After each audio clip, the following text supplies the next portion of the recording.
कुछ लम्हे होते हैं जो बीत तो जाते हैं लेकिन वो छू जाते हैं, रूह तक। उस रात मैं बस भीग रही थी, बाहर भी और अंदर भी। उस शाम मौसम अजीब था, न धूप थी न बारिश, लेकिन हवाओं में नमी थी और दिल में एक बेचैनी।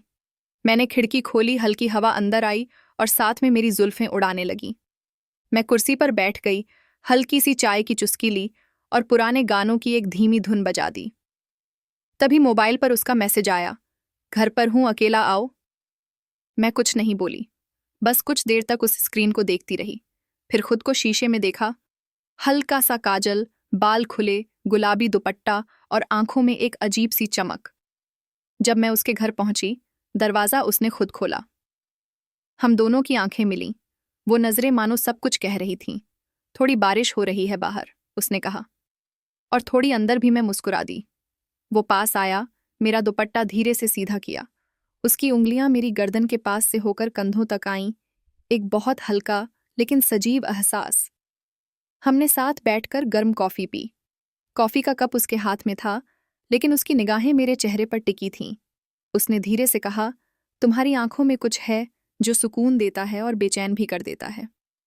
मैं कुछ नहीं बोली, सिर्फ उसकी उंगलियों को महसूस कर रही थी, जो अब मेरे हाथ पर धीरे से चल रही थीं। बिजली चमकी, हल्की बारिश तेज और तेज हो गई। बाहर चले? मैंने पूछा। हम बालकनी में गए। हल्की बूंदें हमारे चेहरों पर गिरने लगीं। वो मेरे पीछे आकर खड़ा हो गया। उसकी उंगलियां मेरी पीठ के पास थीं, बिना किसी शब्द के। फिर उसने धीरे से मेरी हथेलियों को थामा और मेरी उंगलियों को अपने होठों के पास ले गया। मेरे अंदर एक हल्का सा कंपन हुआ, आंखें बंद हो गईं और सांसें रुकने लगीं। उसका सिर्फ छूना ही बहुत था। उसने कुछ भी ज्यादा नहीं किया, लेकिन जो किया वो रूह तक उतर गया। रात ढलने लगी थी। हम अंदर आए। मैंने उसके कमरे में रखे बुक शेल्फ पर उंगलियां फिराईं। ये किताबें तुम्हें समझती हैं? वो पास आया और मेरी पीठ से लगकर खड़ा हो गया। नहीं, लेकिन तुम समझती हो। मैंने उसकी सांसें अपनी गर्दन के पास महसूस कीं, हल्की, गर्म और बेहद करीब। उसने धीरे से मेरे बालों को पीछे किया और बहुत धीमे स्वर में कहा, अगर तुम कहो तो बस एक रात के लिए सब कुछ भूल जाएं।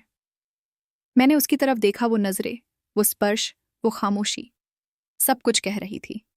उस रात हमने कुछ कहा नहीं, लेकिन बहुत कुछ महसूस किया।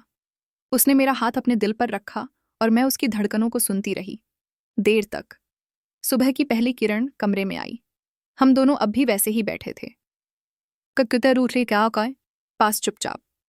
कोई स्पर्श अश्लील नहीं था, कोई शब्द बेशर्मी भरा नहीं था, लेकिन फिर भी वो रात सबसे सेक्सी रात थी, क्योंकि वो सिर्फ एहसासों से भरी थी।